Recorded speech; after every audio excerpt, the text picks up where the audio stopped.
रेगिस्तान के हृदय में, जहां कभी अनंत रेत तपते सूरज के नीचे फैली रहती थी, एक साहसी सपना आकार लेने लगा। ये कहानी है कि कैसे बुर्ज खलीफा, मानव हाथों से बनी दुनिया की सबसे ऊंची संरचना, ने दुबई की आकाश रेखा को बदल दिया और मानवता की संभावनाओं की परिभाषा ही नहीं करती, आकाश से भी ऊंचा सपना। 2000 के शुरुआती वर्षों में दुबई तेजी से आगे बढ़ रहा था। उसके नेता एक ऐसा प्रतीक चाहते थे जो दुनिया को ये बताए कि ये शहर केवल ऊपर की ओर नहीं बढ़ रहा, बल्कि बड़े सपने भी देख रहा है। दृष्टि बिल्कुल स्पष्ट थी, दुनिया की सबसे ऊंची इमारत बनानी है। इस सपने को साकार करने की जिम्मेदारी दुबई की प्रमुख डेवलपर कंपनी ईमार प्रॉपर्टीज ने संभाली। डिजाइन का कार्य अमेरिकी वास्तुकला firm Skidmore, Owings and Merrill को सौंपा गया, जिसका नेतृत्व प्रसिद्ध वास्तुकार एड्रियन स्मिथ कर रहे थे। प्रेरणा आई एक नाजुक रेगिस्तानी फूल हाइमेनोकैलिस से। इमारत का वाय आकार का आधार उसे स्थिरता, सुंदरता और मजबूती प्रदान करने वाला था।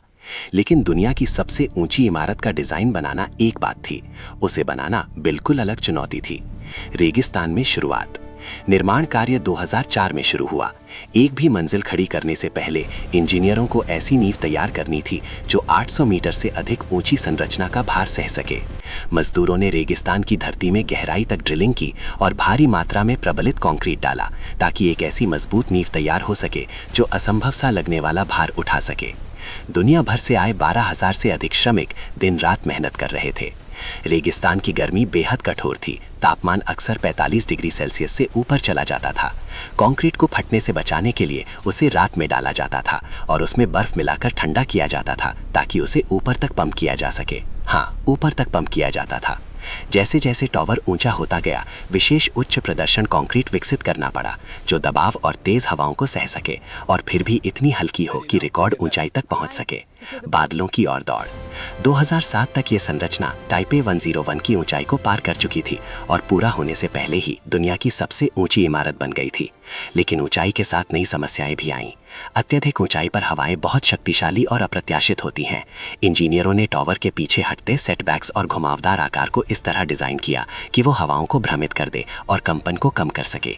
विशाल क्रेन संरचना के साथ साथ ऊपर चढ़ती रहीं, सैकड़ों मीटर की ऊंचाई तक स्टील और कांच उठाती हुई। केवल शिखर को स्थापित करने के लिए असाधारण सटीक इंजीनियरिंग की आवश्यकता थी। मंजिल दर मंजिल टॉवर ऊंचा होता गया। 100 मंजिल, 120 मंजिल, 150 मंजिल। दुनिया आश्चर्य से देखती रही। एक ऊर्ध्वाधर शहर। बुर्ज खलीफा केवल एक इमारत नहीं था, ये एक ऊर्ध्वाधर शहर था। इसके भीतर आलीशान आवास, कॉरपोरेट कार्यालय और प्रतिष्ठित आर्मानी होटल दुबई स्थित है, जिसे प्रसिद्ध फैशन डिजाइनर जॉर्जियो आर्मानी ने डिजाइन किया। अत्याधुनिक तेज गति वाले लिफ्ट लगाए गए, जो अविश्वसनीय गति से ऊपर नीचे जा सकते हैं। ऑब्जर्वेशन डेक बनाए गए, जहां से दुबई की आकाश रेखा, रेगिस्तान और समुद्र का मनमोहक दृश्य दिखाई देता है। 26,000 से अधिक कांच के पैनलों से बनी इसकी बाहरी सतह सूरज की रोशनी में ऐसे चमकती है मानो आकाश को चीरती हुई कोई चमकदार सुई हो। हर विवरण महत्वाकांक्षा की कहानी कहता था, हर मीटर संभावनाओं का प्रतीक था। भव्य उद्घाटन। 4 जनवरी 2010 को दुनिया इस ऐतिहासिक क्षण की साक्षी बनी। रोशनी, संगीत और आतिशबाजी से भरे भव्य समारोह में इस टॉवर का आधिकारिक उद्घाटन किया गया और इसे खलीफा बिन जैद अल नाह्यान के सम्मान में बुर्ज खलीफा नाम दिया गया। 828 मीटर की ऊंचाई के साथ इसने हर पुराना रिकॉर्ड तोड़ दिया। ये केवल सबसे ऊंची इमारत नहीं थी, ये एक घोषणा थी। केवल एक गगनचुंबी इमारत से बढ़कर बुर्ज खलीफा सिर्फ स्टील और कांच का ढांचा नहीं है, ये मानव संकल्प का प्रतीक है, सीमाओं को स्वीकार न करने की जिद का प्रतीक। रेगिस्तान की नींव से लेकर दुनिया के सबसे ऊंचे अवलोकन मंच तक इसके निर्माण ने इंजीनियरिंग की सीमाओं को आगे बढ़ाया और साबित किया कि कल्पना और नवाचार मिलकर इतिहास और आकाश रेखा दोनों बदल सकते हैं। आज जब ये दुबई की रात के आकाश में जगमगाता है, बुर्ज खलीफा महत्वाकांक्षा का एक प्रकाश स्तंभ बनकर खड़ा है, एक याद दिलाता हुआ कि कभी कभी आगे बढ़ने का एक ही रास्ता होता है, ऊपर की ओर।